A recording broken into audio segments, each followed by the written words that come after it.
Welcome back, guys. Today we are going to be fixing the pond.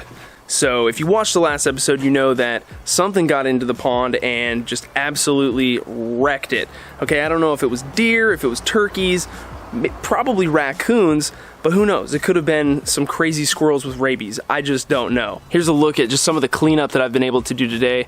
Went through and trimmed off a bunch of the plants that were snapped, you know, the papyrus, and a lot of this stuff was just totally trash. So I gave the frog a little haircut here, so he's looking better, and I thinned out the super trashed pieces of water hyacinth that got eaten, but we still might end up throwing a lot of these out. We'll see if some of them want to come back, but we're definitely going to be hitting the fish store a little bit later today so we can get some new stuff and bring this pond back to life. So the main thing that we're going to be doing is we're going to be building a really big bird cage to go around the pond. All right, so that was kind of like my original idea as far as how we would protect the pond physically from anything. So we're going to be building that today. I have all the materials down here. I'll show them in just a second and we'll get started. But the other thing I'm going to do, which doesn't really help prevent anything but will be cool if something decides to come back, is we are going to be getting like a trail camera or a hunting camera to put out here to watch the pond. That way if they decide to come back,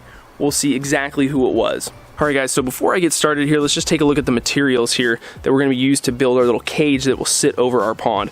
So we have some 3/4 inch PVC that will create a base, just a 4-corner base, and then I have some 1/2 inch stuff which we'll use to make the vertical portion of it. And I decided instead of making a big square to go over here, I decided to go with sort of like a triangle thing. So we have the 1/2 inch PVC here that'll give us a little bit more bend, and then we'll just connect it all at the top. Now, unfortunately, I was getting pissed off at Home Depot and I couldn't find the exact stuff, like the perfect pieces to make this, so I had to improvise a little bit. But, you know, we're out here and we're definitely balling on a budget, so this helps save a little bit of money. And once we create our little cage, then we're gonna wrap it in this bird netting, which costs about 10 bucks. So all of this stuff together cost about $40, and I'm okay with spending that amount of money to protect the pond. Here's the almost finished product, guys. So check out the top here, this like spiraling effect. That was not intentional. It was just, you know, as a result of the tension on the 4 poles, and I think it looks pretty cool. I think it looks cooler than if it were to just come up straight and make a perfect triangle. So I'm happy with that. It kind of adds a little bit of extra to it, and it was a nice little surprise. So everything on here is good. I cut everything to sort of fit loosely around the bowl, and then we can just pick it up and take it off of the pond when we want to film and really enjoy it. The fitting back here is a little tight, so it's not actually as simple as just picking it up really easily. I have to get back here and kind of work this out around the planters and whatnot, but it's not too bad. Now all that's left to do is take our bird netting and wrap this all the way around so we get full coverage. And then I think what I'm going to do is attach the edges, or you know, the corners of this with a zip tie to hold it on rather than like using a staple gun, primarily because my garage is a mess and I have no idea where my staple gun is. Alright guys, it's a day later. We got the netting on here. You can see it's not super tight, but it's also not really that loose. Multiple zip ties on here holding it together, and it doesn't look perfect. That was never the intention of this. I mean, this was a quick fix and a quick attempt at making the pond safe. So if I was to take my time and really put some work into this, I probably would have spray painted the PVC to match the bowl and then do a better job of just making this a little bit tidier and more sightly. But again, this is really probably only going to be on at night when we're not checking out the pond, and so that wasn't a really important thing for me to want to do. Hopefully this does the trick and will at least discourage the raccoons or whatever was in the pond from doing any damage to it. I mean, there's no doubt that a raccoon could eat through this netting and get in here, but I think it would still, I'm hoping that it discourages them from doing that. We'll just have to wait and see what happens.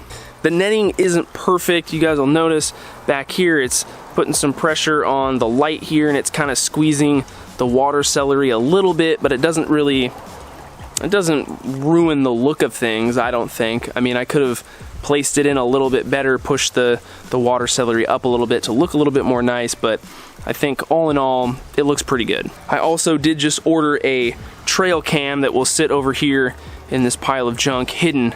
We'll tuck it back in here or something, and it will watch the pond. So if anything does come back, we'll be able to see what exactly is messing with the pond. So I think that could be really interesting, and I'm hoping that they do come back, kind of test it out a little bit, and then obviously decide not to pursue anything over here. But I don't know, we'll just have to wait and see what happens.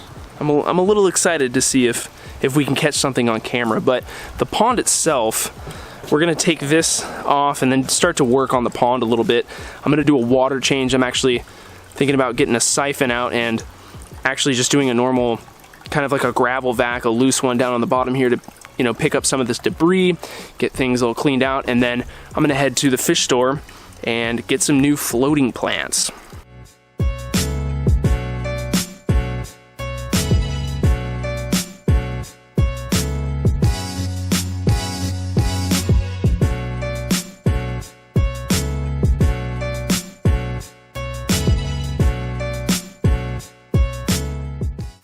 While we're filling back up here, guys, I went over and grabbed some fresh cuts of Liguigia. Let's see if we can make this area look a little bit better by planting some of these in here and get kind of the same effect that we have over on this side. What do you think? I think that might look pretty good. In just a few days, these pieces will perk up, flip around, be aimed at the sun, and start to creep over the edge just like the Liguigia over here. So I'm looking forward to that. That was something that I always wanted to do, but just never got around to it. But now, guys, actually in between the time that I planted those and this clip, I've already been to the fish store and I'm back, believe it or not. And check it out, we got some new water hyacinth to replace all of our eaten up pieces. I pulled out a bunch over there. So let's get these new big healthy pieces in here. We got 4 of them, and this should immediately bring back the vibe that the pond had before. Those are beautiful. One more. Boom. Look at that. I managed to save a couple small pieces here that hopefully will have enough strength to come back and maybe even turn into something this size, but might take a while. Now, I also have been waterlogging these pieces of manzanita for a while now because I always thought it would be cool to do something like have these stick up out of the water. So I think now I'm going to start to play around with that and see if we can't make a cool little pondscape with them. This might end up being a little underwhelming, but it might give a nice little feel to it. Stick one of these up here in a planter, get a little bit more height. What do you guys think of that? The wood kind of poking out, laying over the center of the water. I think that looks pretty cool. I'm happy with that. If at any point we want to add more wood, I have just a couple pieces over here, so we could get creative with this again in the future. Yeah, guys, I think that's pretty much it. We've rejuvenated the pond. I'm glad that we did it. I'm glad I didn't give up here. Hopefully we can prevent anything from happening to it in the future. I don't want to have to do this type of thing again. I want to continue to watch it grow and develop as the summer continues, and we want to make sure that our fish remain happy and predator free. So with that said, I did pick up something else at the fish store. Got the water hyacinth and I got something else. So make sure that if you guys are not subscribed, make sure you do that. Hit the notification bell so you know when I upload the next video. Thanks so much for watching, guys. We'll see you next time.